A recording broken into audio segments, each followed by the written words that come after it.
Halo teman-teman, jumpa lagi bersama saya di channel YouTube Bonsai Tropis Bali.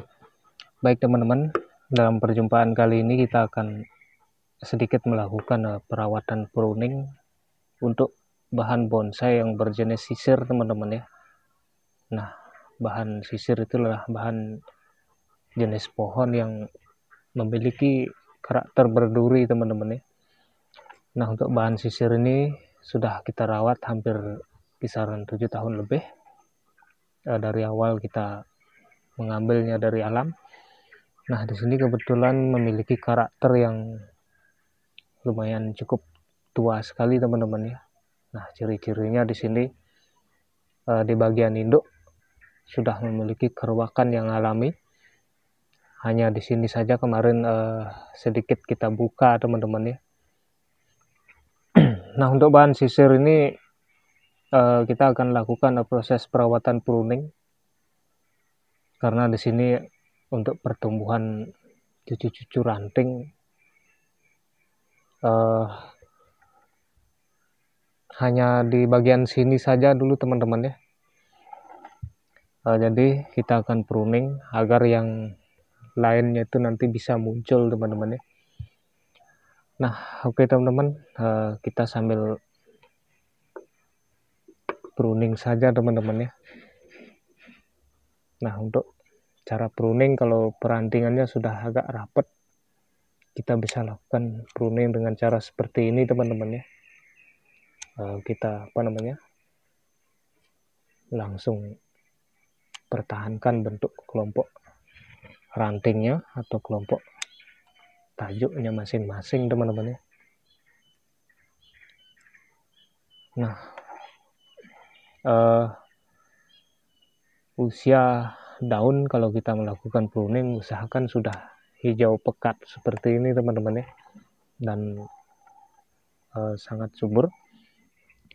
Kalau kondisinya belum begitu subur atau masih agak muda, kita biarkan dulu teman-teman ya. Nah, coba kita perdekat dulu sedikit. Baik teman-teman, untuk cara merawat pohon sisir ketika kita melakukan proses pertumbuhan. Nah, yang perlu kita ketahui pertama adalah karakternya dulu teman-teman ya. Nah, kalau untuk karakter sisir itu kalau di alam biasanya sering mengalami kerusakan batang teman-teman ya. Nah, di situ adapun hama-hama yang perlu kita ketahui teman-teman ya. Nah, salah satu contoh biasanya di situ sering dimakan oleh hama pengerok batang teman-teman ya, atau hama ulat yang biasanya memakan habis isi tengah kambium batangnya teman-teman ya. Nah, jadi ketika kita mengambil bahan di alam itu, nah terkecuali kita budidaya, ketika kita mengambil bahan di alam itu saran saya sih mendingan kita ambil yang sudah mengalami kerusakan atau proses kerusakan di alam teman-teman ya. Nah, jadi biasanya karakternya itu dia lebih bandel dan pertahanannya lebih bagus teman-teman ya. Nah, kalau indukan yang masih agak segar dan tidak mengalami kerusakan biasanya agak sedikit rentan teman-teman ya. Nah, di sini untuk tips atau cara merawat pohonnya, pertama-tama kita bisa lakukan dengan cara menggosok batangnya dulu, kita bersihkan dan kita olesi dengan insek batang teman-teman ya. Nah, insek batang itu biasanya banyak ada di toko-toko stand atau toko-toko pertanian. Nah, kita gosok, bersihkan, dan kita olesi agar meresap sampai ke dalam teman-teman ya. Nah, seumpama kalau ada ulat yang muncul di dalam batang itu, kita masukkan inseknya ke dalam teman-teman ya. Jadi kita semprotkan dan kita masukkan ke dalam agar ulat yang di dalamnya tuh nanti bisa mati teman-teman ya. Nah kalau itu kita biarkan, biasanya pohonnya mengalami kerusakan teman-teman ya. Nah jadi untuk sisir itu sangat rawan sekali kalau terkena ulat penggerok batang teman-teman ya. Nah itu adalah sedikit tips untuk cara merawat batangnya. Dan untuk perawatan daun, kalau hama daun ranting itu biasanya hama kutu putih saja teman-teman ya. Dan ada lagi satu juga ulat daun itu teman-teman. Nah itu juga perlu kita lakukan perawatan rutin tiap 2 minggu sekali. Kita semprot dengan insek teman-teman ya.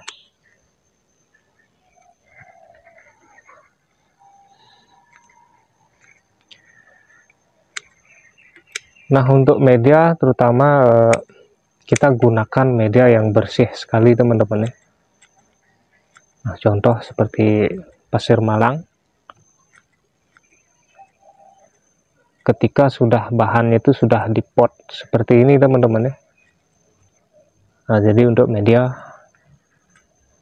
harus sangat steril sekali teman-teman ya, agar nanti tidak memicu munculnya hama lain teman-teman ya. Nah untuk insek media wajib juga kita memberi insek seperti insek furadan teman-teman ya, agar medianya itu tetap aman dan sehat teman-teman ya. Jadi lumayan banyak kalau hama-hama yang perlu kita hindari di bagian media teman-teman ya, seperti cacing, semut dan lain sebagainya.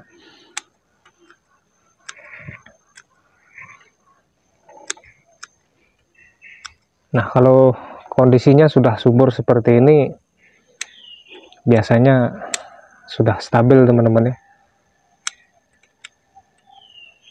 Kuncinya yang penting kita jangan telat melakukan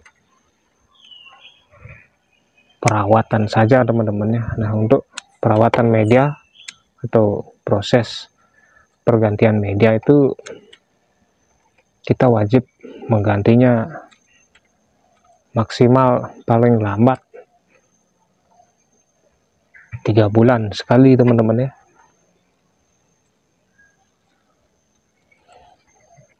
Nah kalau untuk daun sisir saya rasa cukup cantik sekali teman-teman ya.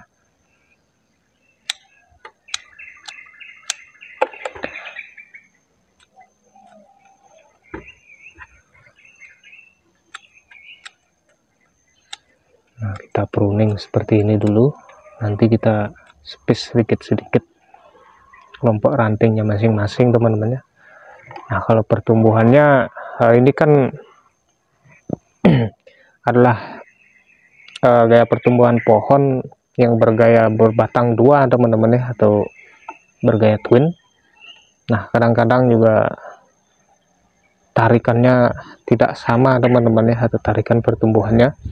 Nah contoh seperti ini, yang di bagian sebelah sini dia lebih duluan pertumbuhan rantingnya itu banyak teman-teman ya ketimbang yang di sebelah, karena yang di sebelah itu kan dia sudah memiliki karakter yang agak sedikit lambat teman-teman ya, karena karakter induk juga di situ memiliki karakter yang sudah tidak normal teman-teman ya. Nah yang ini juga tidak normal atau utuh teman-teman ya untuk yang di sebelah sini, namun dia kulit kambiumnya itu lebih banyakan teman-teman ya, sehingga jalur nutrisi itu lebih banyak teman-teman ya.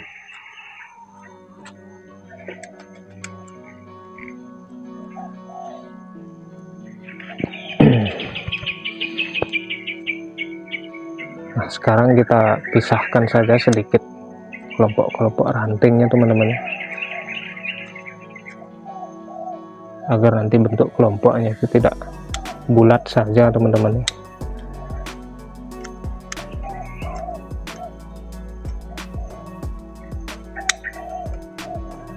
Kita buka sedikit ruang-ruangnya.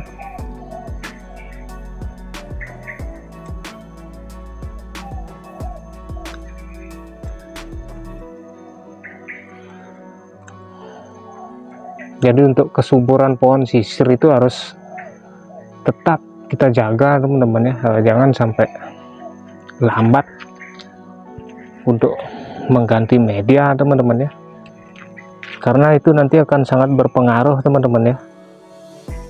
Kalau kita lambat melakukan perawatan, otomatis kondisi ranting itu akan sangat mudah nanti mengalami kerontokan teman-teman ya. Jadi kadang-kadang kalau pohon sisir itu kan untuk pertumbuhan ranting itu saya perhatikan hanya bisa sampai di cucu ranting teman-teman ya. Jadi untuk mempertahankan cucu ranting itu wajib kita lakukan perawatan yang konsisten teman-teman ya.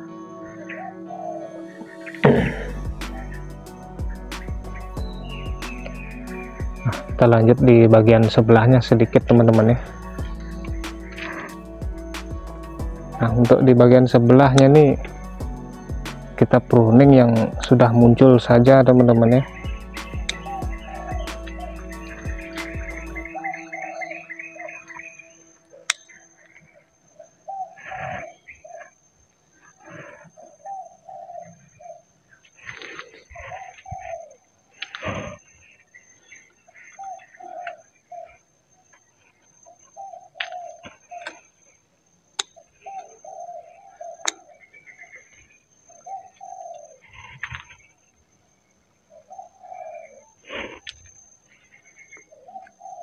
Nah, seperti ini cara pruning. Kita pruning pendek saja teman-teman ya.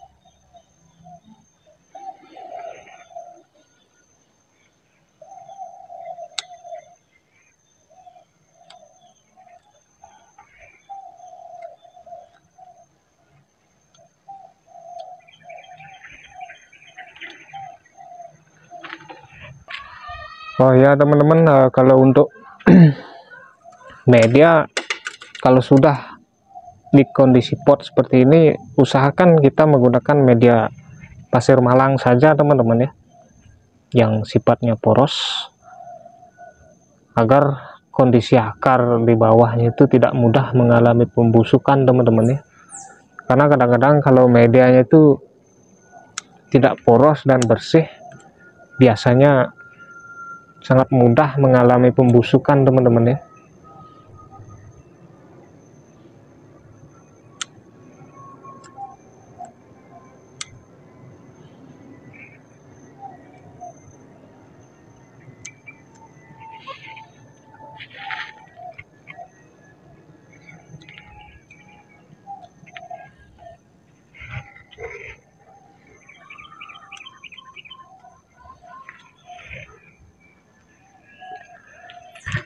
Nah, saya rasa sudah cukup dulu segitu teman-teman untuk proses pruningnya. Nah, jadi kita pruning sesuai dengan perkembangan pohonnya, agar percabangan ranting yang lainnya itu juga bisa muncul nantinya teman-teman ya. Karena kan di situ kalau karakter dua batang pohon itu biasanya karakter pertumbuhannya itu saling tarik menarik teman-teman ya. Nah, jadi seperti ini kondisinya. Nah, intinya yang di sini yang perlu kita jaga adalah di bagian perawatan teman-teman ya, untuk bahan sisir agar kelangsungan pertumbuhannya itu nanti bisa tetap terjaga teman-teman ya. Baik teman-teman, untuk sharing kali ini kita akan cukupkan dulu. Semoga bisa cukup bermanfaat. Terima kasih banyak atas waktunya. Salam satu hobi dan salam bonsai.